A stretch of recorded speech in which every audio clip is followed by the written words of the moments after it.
Hello everybody, this is Jonathan Machtik with 1000 GM. I'm here with Grandmaster Var Akobian, taking a look at the Hollywood Super Swiss. Hello everyone, we're going to take a look at the round 3 games, and now we have a matchup. These players have both won the first 2 games, so they're on a perfect score, playing on the second board.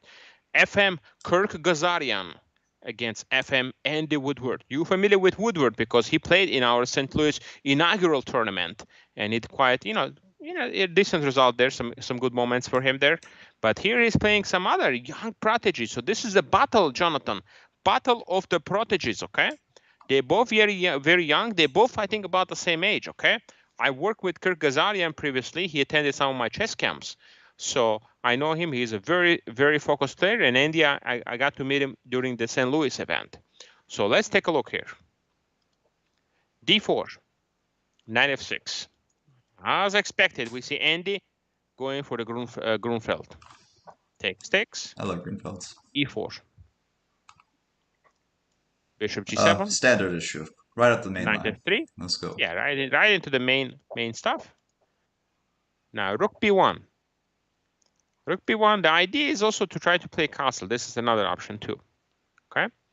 But it's considered in this position the best would be to just play a6 because you're trying to stop rook b5. But I've seen this played before. This is not. I've actually had somebody play it against me.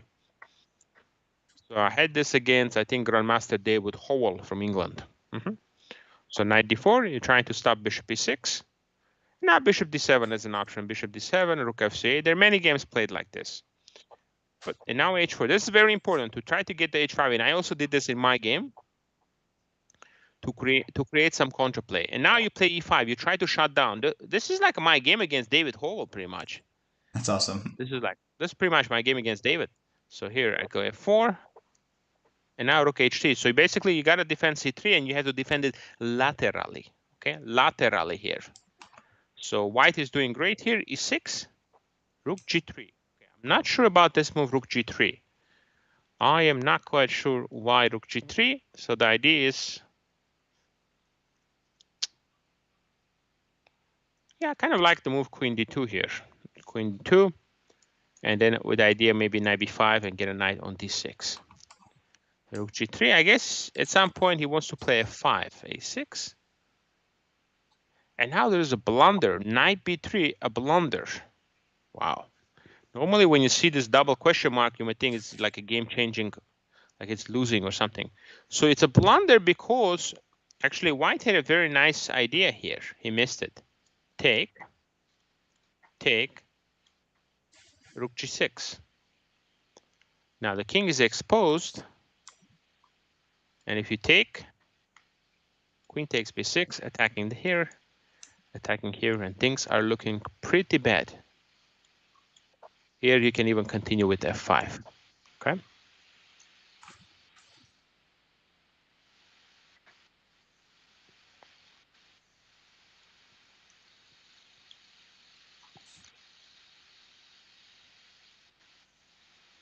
Queen b6.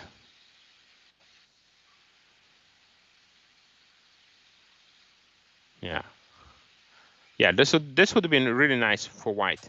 It's, in fact, I thought, when you played the rook on g3, this is one of his ideas to try to take, to open up the position. But now knight b3 played. Now takes a5.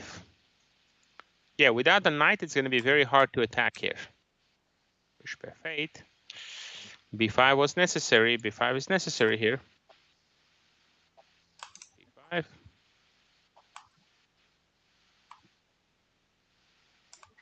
Check.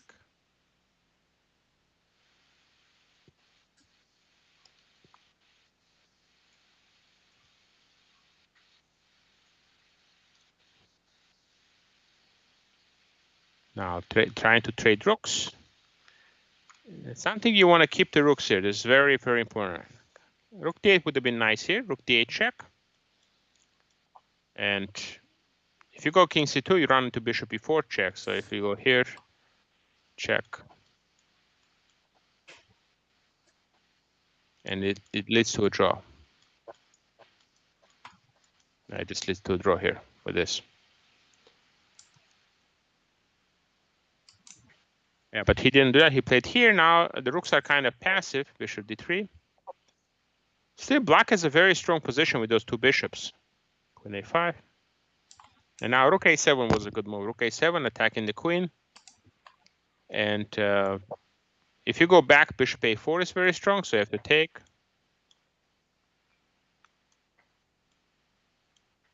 And rook b4. It's very hard to tell who is actually better here because you got two pawns, and they're going to be protected with bishop c2, so you're not winning any of the pawns. And you may think that maybe player with the rooks is slightly better, but it's hard to tell.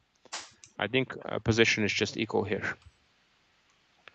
So let's continue now, but instead,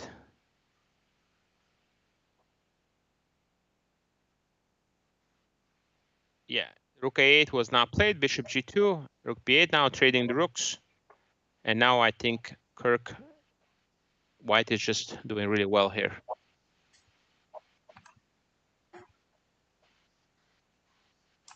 Yeah, picking up the pawn. Now g6 is falling.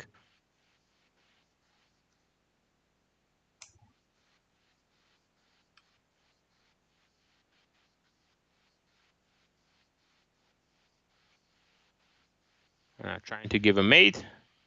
So the only way to stop it is to go here. Now check. And it picks up the rook. Wow. And white wins the game. Very complicated game. Yeah. It was a big fight between those both players. Both players had good chances, and at the end, white managed to win, but definitely Andy had his chances, and he could have definitely scored as well here, at least a draw, in my opinion. Thank you, everybody, for watching. This was a complex game. Started out with the queen sacrifice. The line that is probably slightly better for white, but it's still playable. But we'll be back with more coverage for you from these events. See you soon.